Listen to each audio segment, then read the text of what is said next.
Hello students, today we are going to start the third one lesson of history, India's internal challenges. Actually, there are many problems faced by Indian people like Naxalism, crime, financial threat, cyber and data threat. Such type of problems can be seen on the screen of this video. But there are some other problems like the separatist movements, then issues of Northeast India, then Naxalism, communalism, and last one is regionalism. So such type of problems are faced by Indian people. But today we have to start the another problem. That problem is the unrest in Punjab.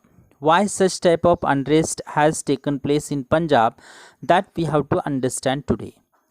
Actually, in Punjab, there was only one major party and its name was Akali Dal.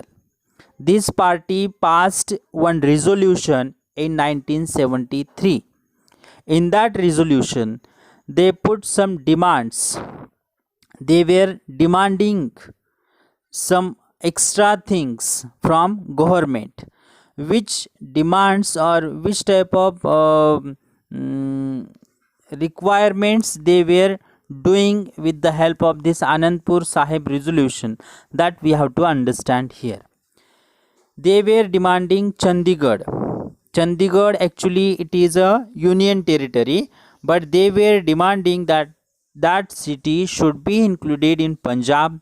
Again, they were demanding that whatever the parts are included in other states where majority is Punjabi speaking people, those parts should be included in Punjab.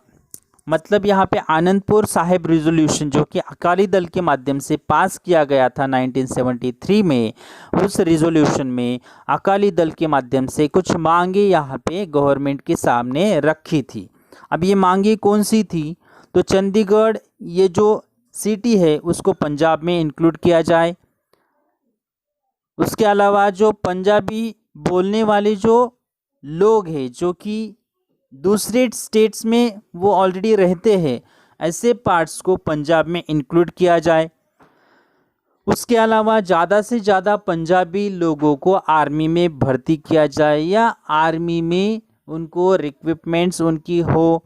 उसके अलावा ज़्यादा से ज़्यादा autonomous status Punjab को मिलना चाहिए. ऐसी कुछ डिमांड्स, ऐसी कुछ मांगे उनकी थी. उसके बाद में अकाली दल का गवर्नमेंट 1977 में आ गया.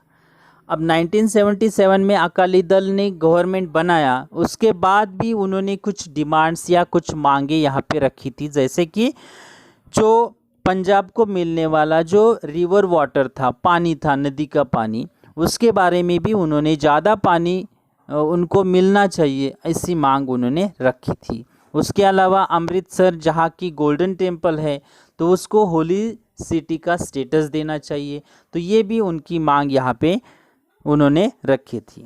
उसके बाद में 1980 में एक अलग ही मूवमेंट स्टार्ट हो गई थी. उस मूवमेंट को इंडिपेंडेंट खालिस्तान कहा गया.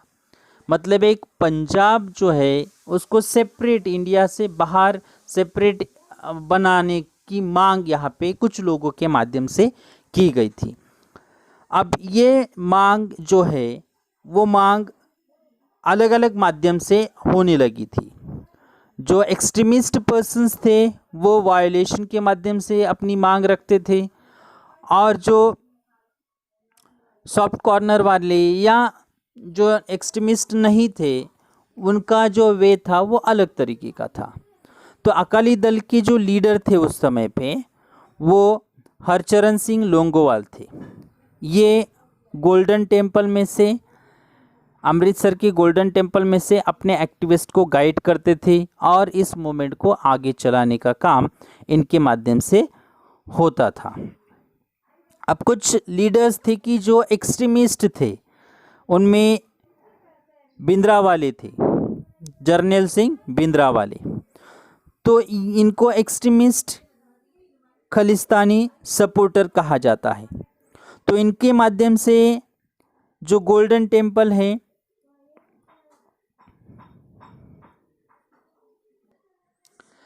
तो इनके माध्यम से कुछ उसी समय पे खालिस्तान की मांगों के लिए कुछ टेररिस्ट एक्टिविटीज़ हो गई। उसी समय पे लाला जगत नारायण इनकी हत्या हो गई। तो इनकी हत्या जर्नैल सिंह भिंद्रावाले इन्होंने की है, ऐसे एक्यूज के तौर पे, ऐसे गुनाह के तौर पे उनको अरेस्ट किया गया। उसके बाद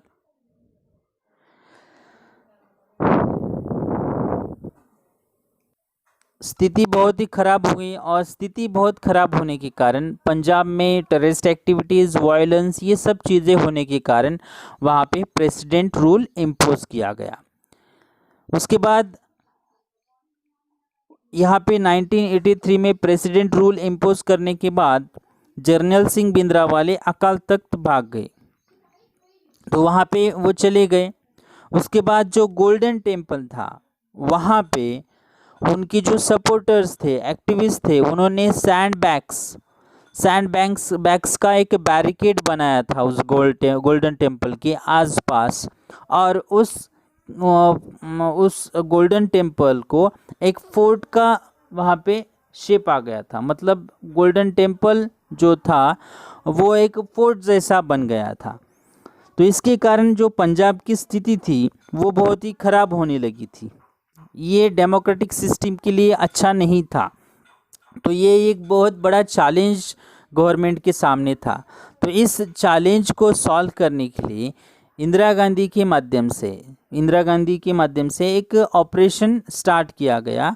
उस ऑपरेशन को ऑपरेशन ब्लू स्टार कहा जाता है। ऑपरेशन ब्लू स्टार ये इंदिरा गांधी के समय पे जो टेररिस्ट एक्टिविस्ट गोल्डन टेम्पल में घुसे हुए थे उनको बाहर निकालने के लिए ये ऑपरेशन बनाया गया था। इस ऑपरेशन को लीड करने का काम मेजर जनरल कुलदीप सिंह ब्रार इनके माध्यम से हुआ है। ये ऑपरेशन 3 जून 1984 को स्टार्ट हो गया और ख़त्म हो गया था 6 जून को। तो इस ऑपरेशन के माध्यम से गोल्डन टेम्पल में जो एक्टिविस्ट या जो टेररिस्ट एक्टिविटीज़ करने वाले लोग घुसे हुए थे उनको बाहर निकालने के लिए ऑपरेशन अरेंज किया था। इस ऑपरेशन के माध्यम से जो गोल्डन टेम्पल था उसको चारों ओर से घेरा गया था। इसमें बहुत गोलीबारी हो गई थी और बहुत सारे लोग भी मारे गए थे। इसी दौरान ये टेम्पल जो है वो क्षतिग्रस्त भी हुआ था और ये ऑपरेशन एंड हो गया था भिंद्रावाले के डेथ में। तो ये ऑपरेशन ख़त्म हो गया। उसके बाद में दूसरा एक ऑपरेशन 1986 में कंडक्ट किया गया था और वो भी गोल्डन टेम्पल में ही था। इस टेम्पल को ऑपरेशन ब्लैक थंडर कहा जाता है। इस